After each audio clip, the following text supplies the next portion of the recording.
है ना पटना खूबसूरत। एक ऐसा शहर है जो अपने आप में पेरिस है। पटना को पेरिस बनाने वालों ने ठीक से देखा भी नहीं। बरसात के दिनों में गंगा शबाब पर लग रही है, आम दिनों में वैसी नहीं होती। फिर भी इसकी चौड़ाई और ढलते सूरज के साथ तन्हा सफर आप पटना में होने के इस एहसास से कम ही वाकिफ होंगे।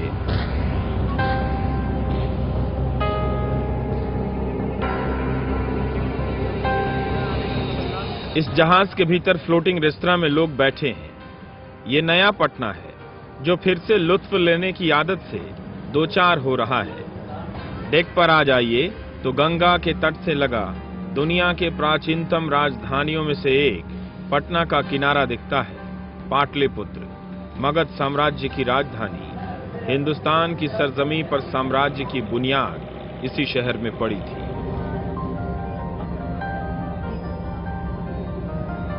कि दुनिया के सबसे पुराने नगरों में एक है जिसका अस्तित्व कभी समाप्त नहीं हुआ। इसका इतना लंबा इतिहास है।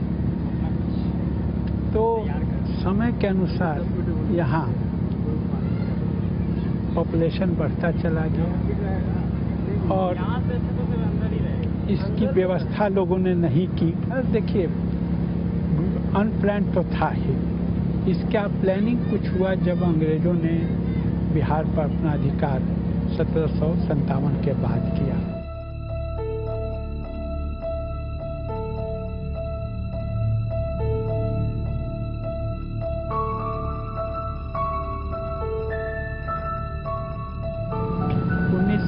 के दशक में बिहार में नक्सली एक्टिविटी कुछ बढ़नी शुरू हुई। तो जयप्रकाश जी ने पहली बार इसको रोकने की चेष्टा की, लेकिन गांव के बहुत सारे लोग इन दो बातों से पटना आके बसने लगे। पहली बात तो ये हुई कि यहाँ पर नक्सल एक्टिविटी शहर में नहीं थी। दूसरी बात ये थी कि अब उनके दिमाग में ये बात आने लगी कि जब तक बच्चों को अच्छी तरह पढ़ाई लिखाएंगे नहीं तो उनका कोई भविष्य नहीं होगा। इसलिए गांव में जिसके पास भी थोड़ा साधन था उसने पटना में एक घर बना लिया। इससे ये एक तरह से रूरल टाउन बन गया।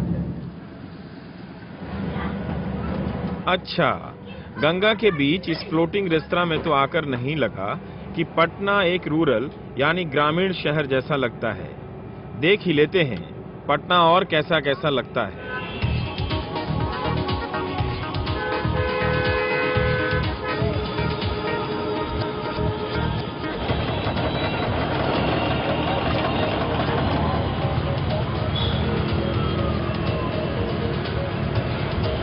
शुरुआत यहां से करते हैं, रेलवे स्टेशन के प्लेटफॉर्म नंबर 1 से। काफी साफ सुथरा प्लेटफॉर्म। राजधानी एक्सप्रेस आने वाली है।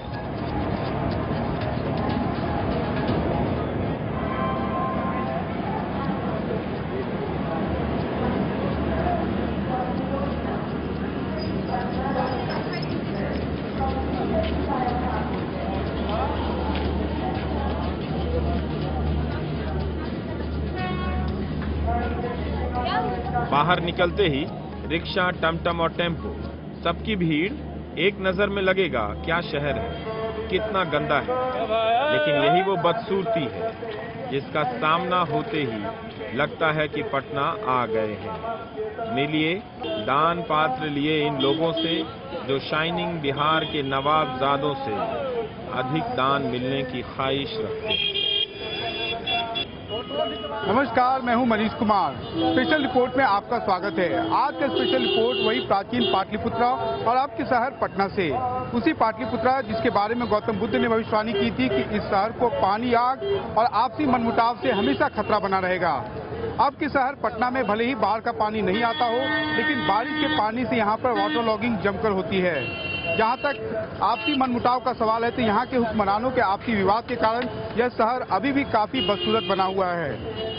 आज हम जानेंगे कि क्या इस शहर का भविष्य है। भले ही इस देश में आज सबसे ज्यादा लैंड का प्राइस इसी शहर में बढ़ रहा हो, लेकिन इस शहर में अभी भी कई ऐसी भौतिक सुविधाएं हैं, ऐसे बेसिक नीड्स हैं जो शहर के लोगों को अभी भी यहाँ की सरकार उपलब्ध नहीं करा पा रही।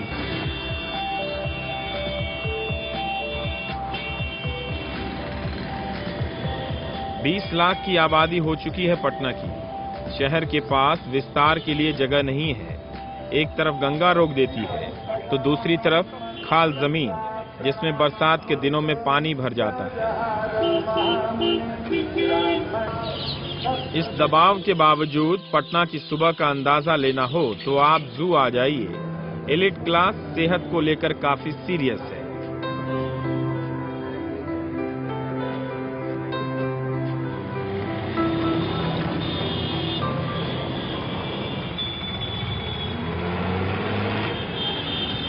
बाहर निकलिए तो पटना के बेली रोड और फ्रेजर रोड पर ट्रैफिक की हालत देखिए। यही दो मेन सड़क हैं पटना में। डाक बंगला तक आते आते ट्रैफिक से हालत खराब हो जाती है। शहर के लोगों को हॉर्न बजाने की अजीब बीमारी लग गई है। उन्हें पता नहीं किसने बताया है कि हॉर्न बजा देने से जाम खत्म हो जाती है।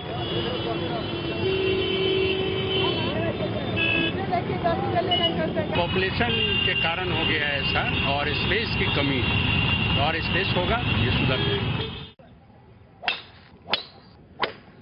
इतने खराबे में अगर किसी शहर में गोल्फ क्लब भी हो तो क्या कहेंगे। 1916 में ही यहाँ 165 एकड़ जमीन गोल्फ के लिए तय कर दी गई। 1972 में यह पेशेवर गोल्फ क्लब बन गया। यहाँ आपको पटना के हैरीज गोल्फ खेलते मिल जाएंगे।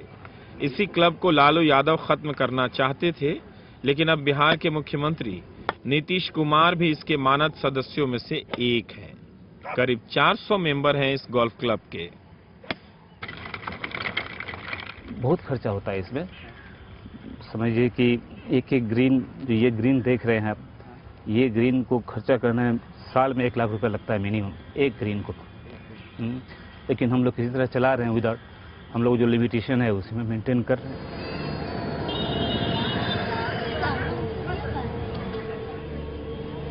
और ये वो लोग हैं जिनसे सिस्टम गोल्फ खेल रहा है।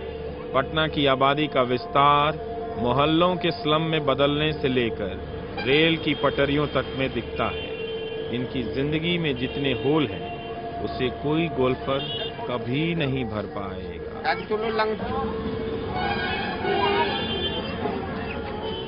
पटना के बारे में रिपोर्ट बनाने का ख्याल तब आया जब YouTube पर पटना से बने कई वीडियो देखे। बिहार से बाहर गए लोग अमेरिका और लंदन में बस तो गए, लेकिन वो पटना को भी उसी नजर से देखना चाहते हैं जैसे वो लंदन और पेरिस को देखते हैं। YouTube में डाली गई इन तस्वीरों में जानबूझकर पटना के वही दृश्य फिल्माए गए जिससे लगे कि पटना किसी से कम नहीं है। अंग्रेजी गाने के मिक्स से पहचान को नई शक्ल देने की कोशिश की गई।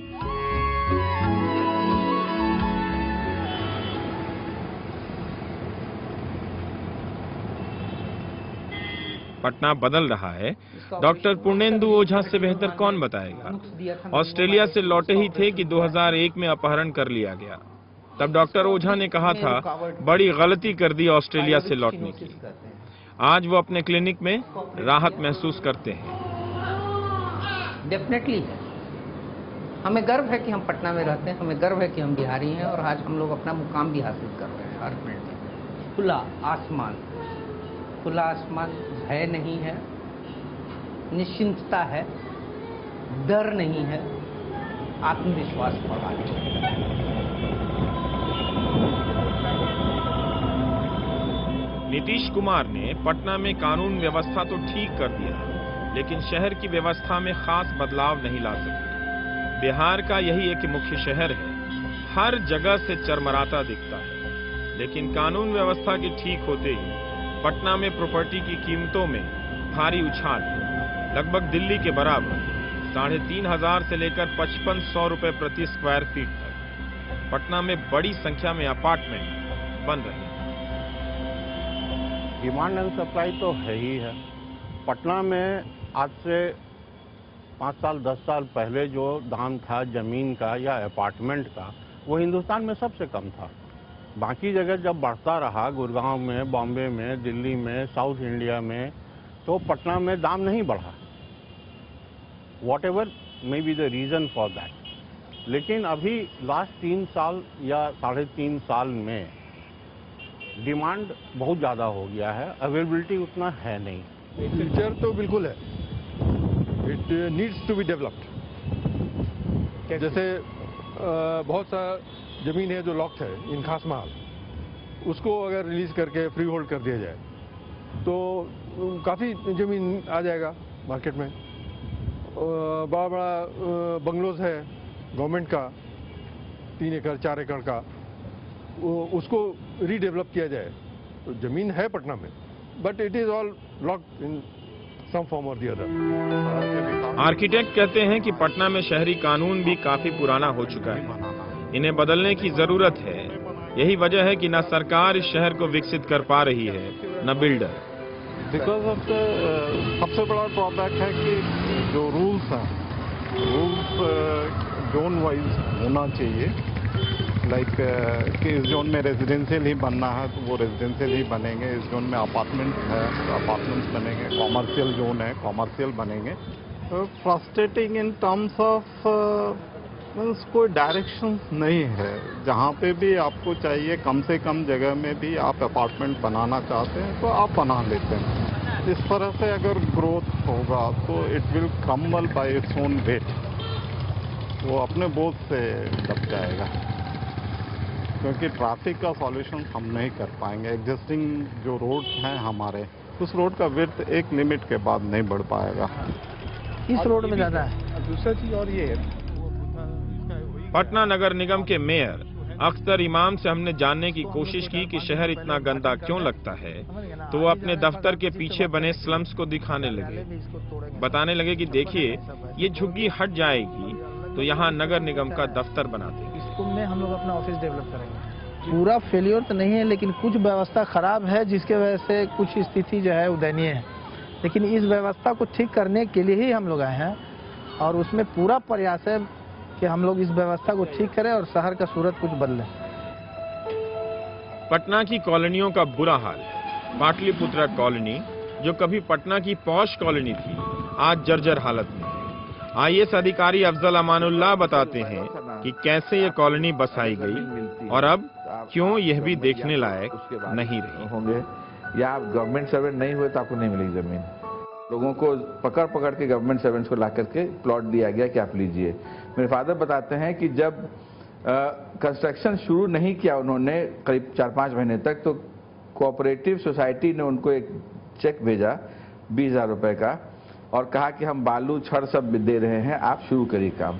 All government servants of any department, सारे लोग यहाँ पर थे। It was a very vibrant colony. Patna municipal corporation में ये नहीं था, it is still a private colony, लेकिन पैसा वैसा नहीं है। टोटली वाटर लॉक्ड हो जाता है क्योंकि ड्रेन्स वगैरह सब खत्म हो गया है। जो इलीगल कॉलोनीज बनी चारों तरफ वो हाई राइज पर थी। अब मेंटेन करना भी बहुत दिक्कत की बात है। यहाँ पर प्लॉट बहुत बड़ा बड़ा है, 12 कट्ठा, 14 कट्ठा, 16 कट्ठा, 18 कट्ठे का प्लॉट्स है। उसमें लोगों ने उस वक्त बड़ा बड़ा मकान बनाया, सस्ता था।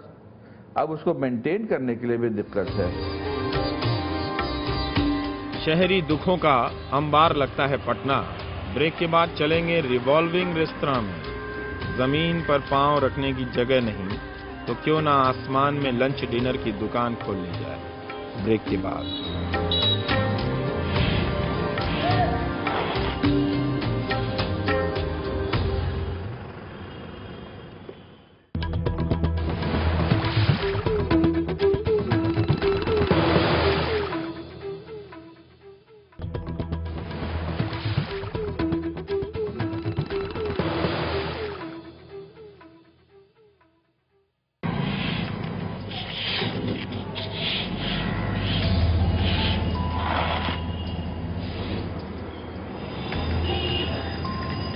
कूड़े के ढेर में नगर निगम का डिब्बा। पटना विश्वविद्यालय के प्रवेश द्वार का यह नजारा, गंगा के किनारे बने पटना यूनिवर्सिटी की इमारतें औपनिवेशिक काल का टच देती हैं तो इसकी भव्यता बताती है कि पटना यूनिवर्सिटी का इतिहास कैसा रहा। देश के कई महान इतिहासकार इस विश्वविद्यालय की देन है। पिछले 20 सालों में इमारत ही बची रह गई है। पटना यूनिवर्सिटी का कोई नाम तक नहीं लेता। हड़ताल इसकी सबसे बड़ी उपलब्धि है। छठा वेतन का लाभ देना होगा, देना होगा, देना होगा। महासंघ जिंदाबाद, जिंदाबाद, जिंदाबाद। कर्मचारी संघ जिंदाबाद, जिंदाबाद, जिंदाबाद। इतना ज्यादा हड़ताल पर क्यों बैठते हैं? साल के 12 महीने में आपको मतलब 3 से 4 महीना तो हड़ताल करते हैं। इसलिए कि हम लोग से 2003, 2004, 2006 में समझौता सरकार से होने के बावजूद भी जो हमारी मांग को नहीं पूर्ति होती, इसीलिए हम लोग हड़ताल पर चले जाते हैं। अशोक राज पर यहाँ आइए तो किताबों की दुकानों की भरमार दिखेगी। यहीं पर कोचिंग सेंटर हैं और इम्तिहान अगर इस देश में बीमारी है तो उसका हर इलाज यहाँ है।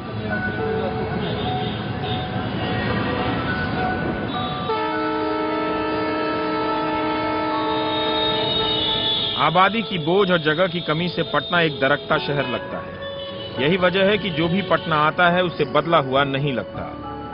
फिर भी पटना में पिछले 5 साल में 5 फ्लाईओवर बन गए हैं। पथ निर्माण विभाग के सचिव प्रत्यय अमृत कहते हैं कि पटना में फ्लाईओवर बनाने में बहुत वक्त लग जाता है। दिल्ली की तरह यहाँ वैकल्पिक रास्ते नहीं है, जिसकी वजह से लोगों को भी परेशानी होती है। इस तरह के प्रोजेक्ट्स को एक्सिक्यूट करने में काफ़ी चैलेंजेस होती हैं and the biggest challenge is that inter departmental coordination, चाहे वो सीवरेज का लाइन हो, शिफ्टिंग ऑफ इलेक्ट्रिसिटी पोल हो, और सबसे बड़ी बात है ट्रैफिक को रेगुलेट करके रखना। दिल्ली के कंपैरिजन में जैसा मैंने बताया, यहाँ पर ऑल्टरनेटिव रूट्स बहुत कम हैं। दिल्ली में मेट्रो का काम हो रहा है, फ्लाईओवर का काम होता है, तो कई ऑल्टरनेटिव रास्ते हैं। You'll have to understand one thing कि जो इंफ्रास्ट्रक्चर हम क्रिएट कर रहे हैं, जो भी हमारे सीमित संसाधन हैं, उसके कंपैरिजन में अगर आप पॉपुलेशन और ट्रैफिक का फ्लो अगर स्टडी करें तो there is still a huge gap. देरी की ये दलील अधूरी है। पटना के गांधी मैदान के किनारे बना यह बिस्कोमान भवन अभी भी पटना की चंद अच्छी इमारतों में शामिल है। अब यहाँ रिवॉल्विंग रेस्तरां भी खुल गया है।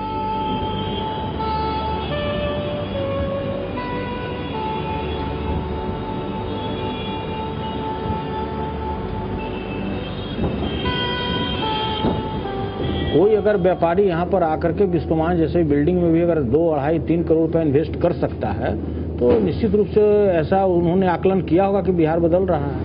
Patna is getting better. Patna बदल रहा है। डाकबंगला रोड पर ट्राइसेल बुक शॉप पटना की पहचान है। रघु जी पुराने बिजनेसमैन हैं। यहाँ पर उन्होंने पटना का साहित्यिक मिजाज भी देखा है। कहते हैं कि अब बदलाव आ रहा है। अभी तो साल पहले के और आज के दौरान बहुत कुछ बदला है शहर का, और रीडरशिप भी अच्छी बढ़ी है। यंग जनरेशन भी आते हैं। अब चेतन भगत जैसे किताबों को लेने वाले जितने स्टूडेंट्स वगैरह हैं, लड़कियां हैं, और सब आते हैं। और जहाँ तक रीडरशिप का है, वो awareness because of the media, because of the reviews in the paper and magazines, they are aware of what book is coming and they come for that.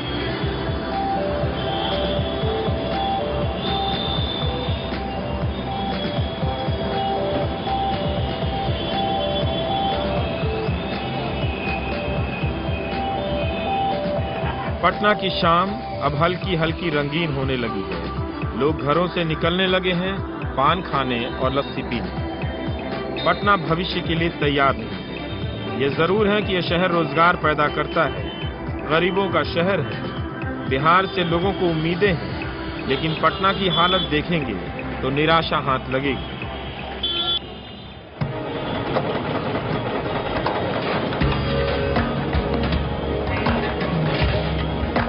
लेकिन मेरा नजरिया कुछ और है। 60 साल में देश के सारे शहर खराब हुए हैं। देखना ये चाहिए कि इस खराबे में भी लोग कैसे जी रहे हैं। जो जी रहा है उसके ख्वाब तो होंगे ही, उसी के ख्वाब शहर के भी ख्वाब हैं। पटना से बाहर दुनिया भर में गए लोगों से पूछ लीजिए वो पटना को कितना प्यार करते हैं।